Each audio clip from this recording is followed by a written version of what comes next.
¿Qué tal? Muy buenas tardes, bienvenidos a una nueva entrega de nuestro Varieté, donde hablamos, ya lo sabéis, de historia, de patrimonio, de nuestras raíces, de nuestra tierra. Y hablamos hoy de cómo se forman las ciudades, ¿no? De cómo se forma concretamente la ciudad de Algeciras. Todo tiene un porqué, la ciudad que conocemos, que reconocemos, tiene un diseño, tiene un pensamiento previo, y hay un personaje en concreto muy importante que está detrás del diseño de la ciudad de Algeciras, y para eso viene hoy a hablarnos nuestro inestimable colaborador y amigo Carlos Gómez de Avellaneda. Muy buenas tardes. Buenas tardes. Repito, a gustísimo cada vez que estoy con vosotros. A gustísimo nosotros de contar en casa, realmente. A gustísimo nosotros siempre, Carlos, de contar con gente como tú, que ya te digo, que todo lo que nos traéis siempre son contenidos muy interesantes. Y hoy hablamos precisamente de lo que decíamos, ¿no? De cómo nacen las ciudades y cómo una mente pensante puede llegar a diseñar una ciudad, como en el caso de Algeciras, ¿no? Una ciudad es un conjunto de voluntades y un conjunto de circunstancias, y al final sale la ciudad como quien hace una receta, y al final, bueno, sale lo que sale. En este caso tenemos, en primer lugar, la historia de Algeciras es súper apasionante. Igual que puede haber una historia, con todos mis respetos, de una población que se limita a nacer, tener sus batallitas, sus cosas, y es una ciudad muy importante. En Algeciras no hay absolutamente nada en su historia que no sea chocante, que no sea extraño, que no sea especial, como bien nos merecemos. El apodo, ¿no? Seguramente que por el sitio donde está, ¿no? Por todo lo que ha pasado por aquí, ¿no? No es lo mismo la zona de Castilla, claro, de Soria, por ejemplo, ¿no? Que allí no pasa nada nunca, ¿no? Afortunadamente. Aquí ha pasado demasiadas cosas, es verdad. Que esto es una encrucijada, y además lo ha sido siempre.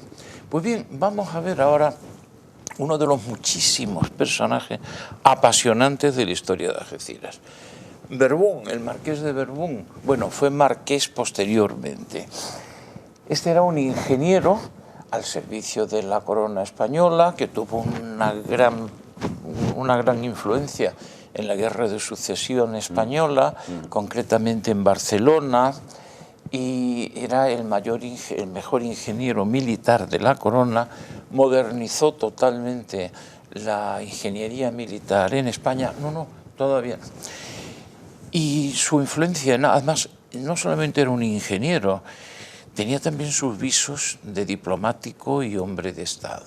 O sea, y de guerra, ¿no? Porque creo que estuvo también en el asedio de Gibraltar, ¿no? En la línea. Sí, posteriormente. Pues bien, este hombre, bueno, vamos a ver ahora un poco los antecedentes. ¿Por qué vemos en esta imagen a Algeciras destruida? Sí. Es una ruina puramente, sí, ¿no? Sí. Pues bien, Algeciras era, como hemos dicho tantas veces, la llave de dos mares y dos continentes. Por eso en su escudo de armas debería figurar la llave, que sí figura en Gibraltar y sí figura en Tarifa y en San Roque. Y ahora únicamente en Algeciras no. Y esto es algo que debemos recuperar, porque fue más importante en el control del estrecho que las otras ciudades. San Roque lo tiene por herencia de Gibraltar, claro, y Gibraltar por herencia de Algeciras. O sea, la llave primigenia debía ser Algeciras. Claro. Pero bueno, no entremos en tonterías entre pueblos. Llaves para todos. Llaves para todos. Y ya está. Pues bien, Algeciras fue conquistada con mucha facilidad en 1369, porque estaba desguarnecida. En España, como de costumbre, las cosas se abandonan muchas veces. O sea, cuesta un trabajo enorme conseguirlas. Y luego, pues por desidia, ¿qué ocurría en Algeciras? Que las tropas se llevaron a una guerrita civil, como de costumbre. Y claro, estaban los musulmanes al acecho. El rey Merinide, que estaba en África, como tenía espías en Gibraltar, los tenía en Algeciras, sabía que la ciudad estaba desguarnecida. Avisó al de Granada, y le dice al de Granada: ¿por qué no la conquistas tú? Tengo una rebelión aquí y no puedo distraerme, podía perder el trono, hazlo tú. Y dice, no, que no tengo tropas. No te preocupes, yo te doy dinero para que tengas tropas. Es que no tengo barcos, con mi dinero también los puedes organizar. Pero quiero la gloria de la conquista. Digo, sí, tú no te preocupes, va a tener la gloria. Las narices. Llega, se la apuntó el granadino. Totalmente. Llega aquí y tras 2 días, más bien de intimidación que de otra cosa. No le costó nada. Nada. Llegan a un pacto, salen de Algeciras, por ejemplo, pueden trasladar imágenes de las iglesias, sí. Jerez, Tarifa. Ahí está la cosa. Según la costumbre, salen con lo que podían llevar a cuestas. Y ahora se encuentra el rey de Granada con que la ciudad tenía varios kilómetros de muralla y él tenía muy poquitas tropas. Intenta repoblar, pero los barcos que vienen de Granada con las familias de las tropas, dice, vamos a improvisar aquí una población, son atacadas por un pirata, un corsario genovés. Entonces, esa repoblación falla. Luego se atribuye toda la gloria. Su espada de protocolo tiene una inscripción, en medio, un montón de una zona importante de la Alhambra. Patio de Comares. Manda una carta a la Meca, que es mentira, diciendo que esto había sido una batalla terrible. Claro, se enemista con el de Marruecos. Claro, porque se apunta al tanto. Esto no es lo que habíamos hablado. Pero resulta que el de Marruecos le van las cosas muy mal y los merinís deciden dejar sus intereses en la península. Y entre otras cosas, ceden Gibraltar a Granada, que el otro se lo atribuye también como conquista, como tenía por costumbre. Era un mago de la propaganda política. Mohamed V, ¿no? Mohamed V, efectivamente. Además tenía una suerte, perdió el trono, lo recuperó. Tenía lo que dicen los musulmanes, barak. Realmente, ¿no? La suerte, ¿no? Y ahora se encuentra con Gibraltar, que le ha tocado una tómbola. Y dice, ¿qué hago con 4 tropas que tengo y 2 ciudades? Bueno, abandono la grande, que no la puedo controlar realmente con tan poca gente. Cojo la pequeña, que es Gibraltar, que entonces era prácticamente un castillo. Claro. Fácil de defender, claro, como lo ha sido hasta ahora. Claro, la propia geografía. ¿Qué hago con la otra? La deshago. ¿Para qué? Pues para que no se me meta un enemigo de turno, da igual, claro, da lo mismo, ¿no? Y entonces, ¿cómo lo hace? Ciega el puerto, lo hace metódicamente, destruye las murallas, torre a torre. Eso se ha demostrado en las excavaciones arqueológicas. Y ahora, al anular las murallas y cegar el puerto interior, la ciudad había perdido su importancia. Ya el que se instalara aquí tenía que hacer las murallas, claro, y ya no era. Fue una maniobra, digamos, inteligente, ¿no? Porque era mejor que no hubiera nada que invadir. Efectivamente. Y efectivamente intentan repoblarla desde África. El meriní, otra vez. Llega otro y dice, uy, pues bien, ya que está aquello baldío, me voy a instalar. Tratan de reconstruir Gibraltar varias veces. Por ejemplo, Enrique IV, llamado el Impotente, sí, pero porque era impotente ante la nobleza. Sí, Cuidado, sí, que es que todo hay que matizarlo. Y además su historia se escribió y se revisó posteriormente, en tiempos de su hermana, que como siempre interesaba que el reinado anterior hubiera sido un desastre para que brillara su hermana Isabel la Católica. Efectivamente, que valía muchísimo, pero era más lista que el hambre, ¿no? Y luego la intentó reconstruir, por ejemplo, el conde duque de Olivares, sí, a sus expensas. Ya mucho tiempo después, ¿no? Mucho tiempo después. Luego los intentos de Bartolomé Porro, pero Algeciras no sale adelante, entre otras cosas por la rivalidad de Gibraltar y de Tarifa. La verdadera plaza, bueno, y Tarifa, claro. Que no querían ahora, entre otras cosas, porque había habido sus más y sus menos con los antiguos territorios de Algeciras. Bueno, y ahora tenemos aquí... Y esa es la Algeciras que se encuentra Próspero de Berbún. Que y ahora vamos imagen, a ver, ¿no?, una cosa. ¿Por qué viene Próspero de Berbún aquí? Él llevaba una misión secreta. Él, teóricamente, en 1721, con las galeras del rey, sí, desembarca en Algeciras buscando puntos de aguada. ¿Pero para qué? Para Ceuta. Se puede decir que Ceuta salvó a Algeciras y Algeciras salvó a Ceuta. Ceuta llevaba años y años asediada por los marroquíes, en principios del siglo XVIII. No tenía nada, no podía producir nada, no tenía ganado, y dependía en todo de la península.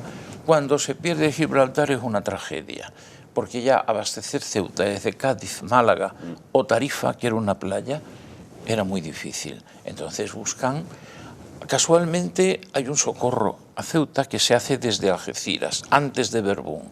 Embarca un ejército y salen para allá. Y Berbún lleva una doble misión. La primera, buscar puntos de aguada y de fondeo para abastecer Ceuta. Y la segunda misión es la de qué está pasando aquí. ¿Qué es eso? ¿Cómo están organizados los pueblos o poblaciones resultantes de la pérdida de Gibraltar? Claro, porque hay que decir que Berbún viene aquí cuando ya se ha perdido Gibraltar y digamos que empieza a poblarse el campo de Gibraltar. Se pierde en 1704, vienen aquí a Algeciras 4 familias, muy poca gente, y el goteo es mínimo de habitantes. ¿Qué ocurrirá? La gran repoblación de Algeciras a partir de 1721 de la visita de Berbón. En primer lugar, vamos a empezar ya a ver cositas. A ver la siguiente, por favor. Bien, se ha especulado mucho sobre cuándo fue exactamente destruida Algeciras.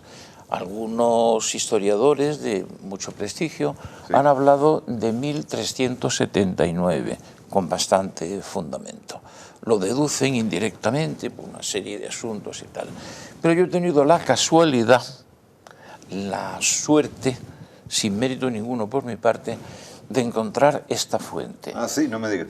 Esta fuente es la crónica del arzobispo Jiménez de Rada, concretamente la continuación. Y aquí vamos a ver la siguiente.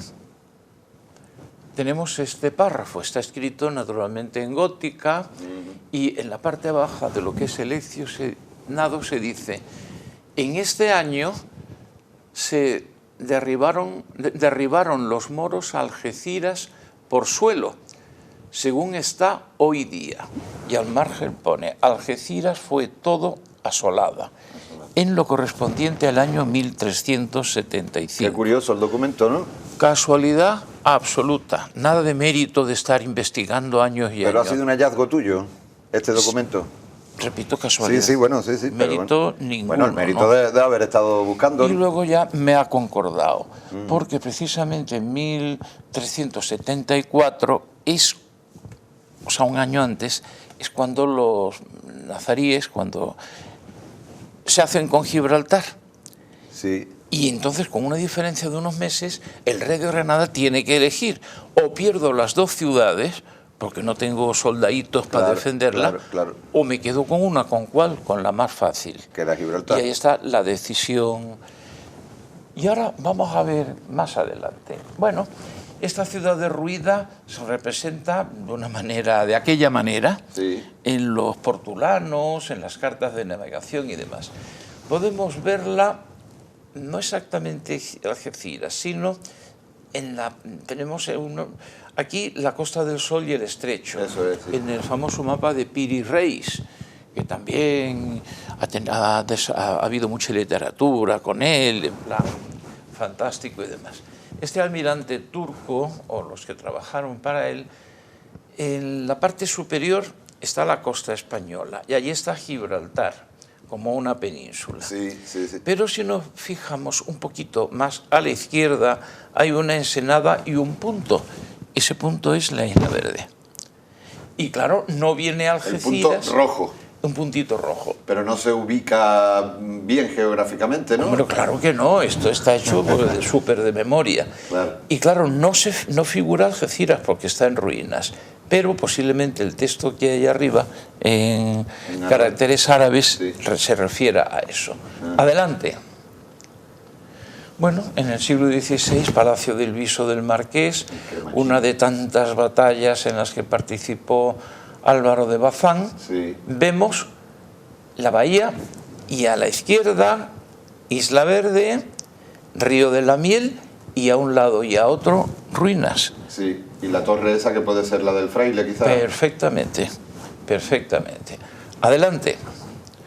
Bueno, Van den Wingerde, este es un dibujante extraordinario, en algunos casos es de un realismo fotográfico. Sí. En esta reproducción, como no es en color, no se ve bien, pero a la derecha tenemos las ruinas de Algeciras, muy considerables. O sea que aunque estaba inhabilitada como población, era muy visible y los principales edificios se conservaban perfectamente. Ahora veremos, bueno, perfectamente no, eran apreciables. Eran unas perfectas ruinas. Perfectamente. Pero vamos, que no es decir dónde estaba la catedral. Eso es, claro, que se veía, sabía. Claro. A ver la siguiente. Bueno, pues ahora el protagonismo lo tiene Gibraltar, pero en los proyectos de fortificación de Gibraltar y todo eso se representa su entorno. Ahí y se en la parte otra baja, vez la Isla Verde perfectamente. Y simbólicamente las murallas de Algeciras. Y es muy curioso que se representa Getares, que va a tener en este momento más importancia que Algeciras. Fíjate, ¿no? Porque era un fondeadero magnífico. De Getares la historia está por escribir. Por ejemplo, la flota anglo-holandesa que atacó Gibraltar ante un viento adverso se refugió en Getares. Y en otras ocasiones tiene mucho, mucho que decir. Siguiente. Bueno, aquí tenemos un detalle del anterior, ¿no? Isla Verde, enfrente de Algeciras, el río y demás, y una especie de torre en medio. Siempre debió haber alguna torre o alguna fortificación que sería en San Isidro. Adelante.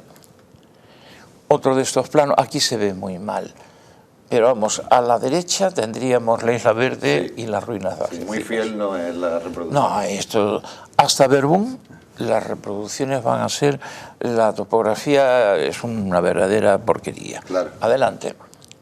Bueno, aquí tenemos a Pedro de Teixeira con su atlas del Rey Planeta, o sea, dedicado a Felipe IV, que vemos Río de la Miel y también Algeciras, lo vemos con mucha dificultad. Y pasamos al siguiente. Ah, bueno, esto es un detalle. O sea, quiere decir, no se había perdido la memoria de Algeciras y había habido ideas recurrentes de volverla a poner en marcha. Sigamos. Bueno, ese es un grabado interesantísimo que ha pasado prácticamente desapercibido. Representa la bahía en el momento de la conquista de Gibraltar. Además tenemos que el grabador vive de 1687 a 1709. Casi en su o sea, años, ¿no? Exactamente. Vamos a ver la siguiente, un detalle. Ahí vemos Algeciras, pero Algeciras, vamos a poner por caso que esto estuviera hecho entre 1704 y 1709. Lo que está representando ahí son las calles de la ciudad medieval. En ruinas, ¿no? En ruinas completamente. Pero se ve lo que era la disposición de la No ciudad. se ve como casas, pero sí quiere decir el grabador que hay allí una ciudad con curioso, calles. Claro, porque lo había visto, claro. Naturalmente esto no es exacto. Se ve muy bien una puerta que representa la puerta de Gibraltar. Claro, sí. Al extremo. Y luego sale una calle de ella, que tiene que ser la calle Convento, luego un espacio libre, que puede ser la Plaza Alta, y luego baja. O sea, que sería algo parecido, ¿no? Algo parecido. A lo que tenemos hoy. Está hecho de memoria. La puerta de Gibraltar, por cierto, es lo que hoy son las ruinas meriníes, aproximadamente. Efectivamente. Y ahora pone un castillo en un monte, castillo de Don Julián, que hay una confusión del que ha estado describiéndole al grabador lo que tiene que poner. Claro. Hay un monte y en ese monte hay una ruina y ahí está el castillo, pero ese castillo, del cual hay otras referencias, estaba, según leyenda, en lo alto de San Isidro. Ah, sí, ¿no? Ajá. Y ahí el padre Labat, que es un viajero francés, habla con un sentido del humor impresionante, habla de ese castillo y ya hablaremos de eso en su momento. Son leyendas, pero se basan en ruinas reales. Claro, esto es tremendamente interesante. Sí, claro, porque nos habla de la ciudad desconocida que... Y hay tres edificios importantes de carácter religioso. En 1716, me parece, sí, llega a las ruinas de Algeciras un mercedario que va buscando restos de la Orden de la Merced para reivindicarlos en Algeciras. Entonces los 4 que viven allí en Cortijos sí, le dicen, aquí está la catedral, y dice, y vi los restos de la catedral, así, en gótica y demás, que se veía que era magnífica, que era muy suntuosa. Eso no ha quedado nada, ni el recuerdo. Y dice, y había una abadía, y había no sé qué, y una alhóndiga, que eran todavía visibles. ¿Por qué se pierde la memoria de la catedral? Pues porque los que llegan a repoblar Algeciras vienen con las historias de sus pueblos. Los cristianos que la repoblan. Los repobladores, sí, nuestros, sí, los que sí, llegan en el siglo XVIII. Eso sí. Y estos pues no hacen caso de las cosas locales. Vamos a la siguiente. Verdún, ya hemos dicho que traía una misión secreta de la cual no se habla. Ajá. Es muy curioso que en su relación no habla para nada del proyecto de Porro, de reedificar Algeciras. Sí. Y es que posiblemente hace un informe confidencial sobre ese tema. Adelante. Hace la cartografía de la provincia, como vemos, perdona, de la comarca, como sí, ves, es ya bastante aquí ya es una exacta, cosa más fiable. una cosa muy bien hecha. Ya. Adelante.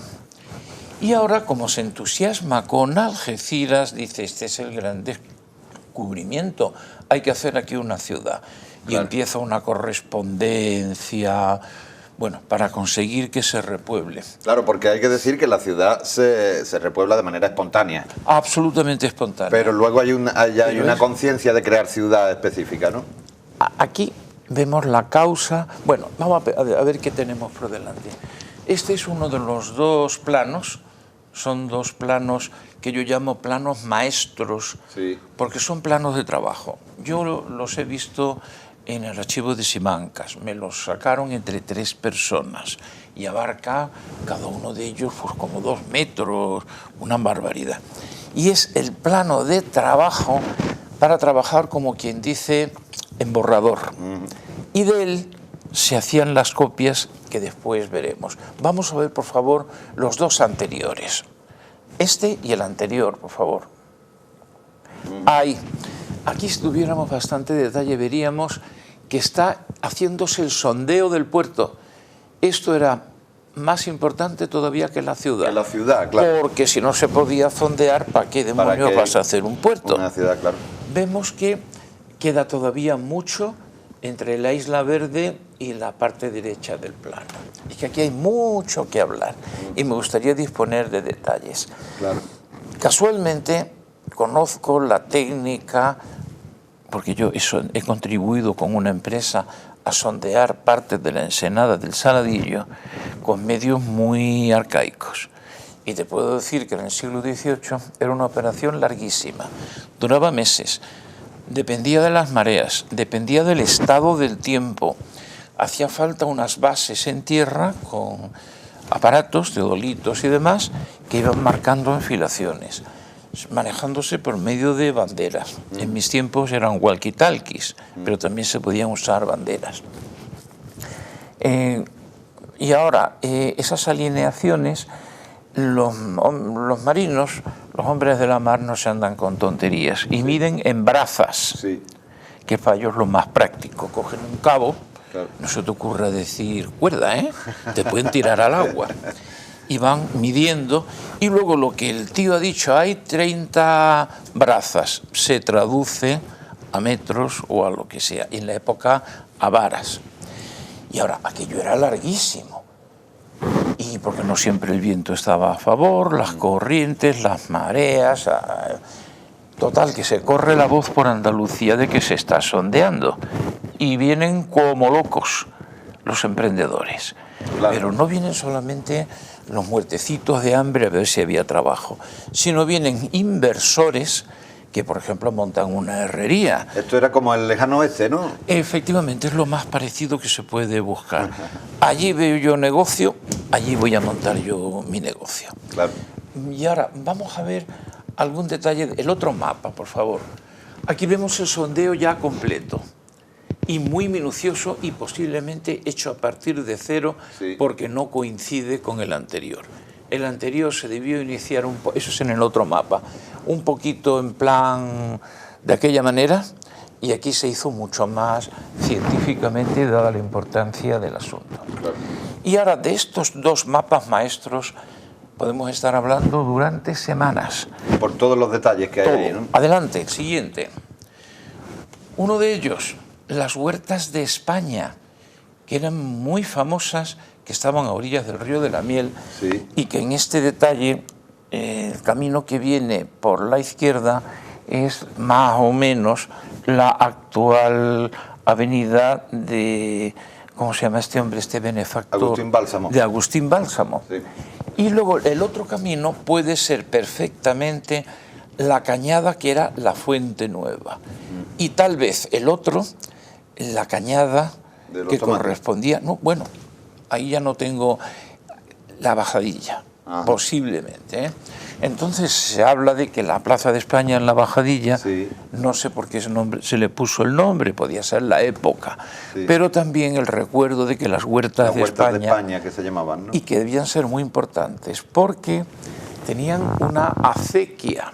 Bueno, aquí me he confundido. He confundido una acequia de riego que las atravesaba por la mitad, tenían su fortificación, sus vallas alrededor, su parcelación interna, y eran muy importantes. Vamos a ver, adelante. La siguiente, por favor. Bueno, en este detalle nos acercamos y podemos apreciar en rojo las fortificaciones medievales. Pero lo que me interesa es, en el centro, un poquito a la derecha, esas manchitas negras cuadraditas. Sí. Son chozas, son unas 50 chozas Sí, además muchas, ¿eh? que aparecen de la noche a la mañana. Los topógrafos que se quedan aquí trabajando para Verbum las consignan, que luego desaparecen, porque se dan cuenta los primeros pobladores que es más sensato aprovechar las casas medievales para cimentación y demás. Eso es una primera instalación. Están en el borde de la plataforma de la Plaza Alta. Ajá. O sea, ese arco que describen podemos considerar la parte alta donde está el monumento a la Madre. Sí, hasta calle Munición, quizá, ¿no? No, Munición está por el otro lado. Hasta vas metiéndote ya en San Isidro, pasas Sí, por encima hacia de la arriba. calle Cristóbal Colón, Sí. siempre en el borde superior, y luego eso desaparece. Vamos a ver otra cosa. Adelante. Bueno, aquí vemos el recinto medieval, que hay dos. O sea, tenemos el recinto medieval en rojo, que es un documento de un valor inestimable. Sí. Y luego, en tono más clarito, en negro aquí, Sí. vemos el proyecto de fortificación que hizo Verbum, y que si se hubiera cumplido en Algeciras hubiera sido la plaza más fuerte de todo el sur de Andalucía. Sí. Pero que no se hizo, ¿por qué? Porque en 1727 el fallido asedio de Gibraltar obliga a crear la línea de contrabalación. Sí, y ahí se destina Y toda ahí la- se destina, toda la más fonda. lógico. Adelante. Bueno, se han estudiado las murallas medievales, se ha podido trazar su diseño con bastante exactitud, y de esto podíamos hablar muchísimo. Porque aquí ya es la ciudad Esta reconstruida, es ¿no? la ciudad moderna. Eso, la ciudad moderna. Sin nombre de calle ninguno, simplemente con las calles, los inmuebles, las manzanas y tal. Sí. Y sobre esto se han trazado los datos extraídos de las excavaciones y de la cartografía antigua. Adelante. Bueno, aquí vemos que en San Isidro se calcula una gran fortaleza, pero lo que nos interesa en este caso son los caminos. Vemos cómo hay una encrucijada de caminos que viene coincidiendo más o menos con la plaza de Joaquín Ibáñez y con la salida de la calle Tarifa. Ese era el camino real, camino que cuando ya Algeciras tiene su ayuntamiento se van a encargar de de pavimentar adecuadamente. Porque ahí estaba la puerta de Tarifa, ¿no? Esa es la puerta de Tarifa y ahora vamos a ver la siguiente. Ahí hemos trazado en rojo, vemos el secano, Sí. el puente Matadero, carretera de Tarifa, plaza de Juan de Lima, la calle de Tarifa y luego la calle Convento, que es la más antigua de Algeciras. Empezaba en la puerta de Gibraltar, Sí. había sido una calzada romana, luego fue calle en la Edad Media, luego volvió a ser camino en la destrucción de Algeciras y luego volvió a ser calle. Siempre lo fue, ¿no? Luego continúa por la calle Real, que conserva el nombre de cuando era Camino Real, atraviesa la Plaza Baja y sale hacia Tarifa. Por la calle Tarifa también es la calle más antigua de Algeciras. Claro, por su propia... Posiblemente la que le sigue a la calle Convento. Bueno, y aquí estamos hablando solo de caminos. Vamos a ver más cositas. Aquí hemos trazado, bueno, concretamente ha sido mi hija quien ha trazado sobre, en rojo, lo que es el proyecto de fortificación de Verbún. Sí. Con donde pone Rebellín, a la izquierda son donde estaban las conservas, las fábricas de conservas, Garavilla y todo eso. Sí.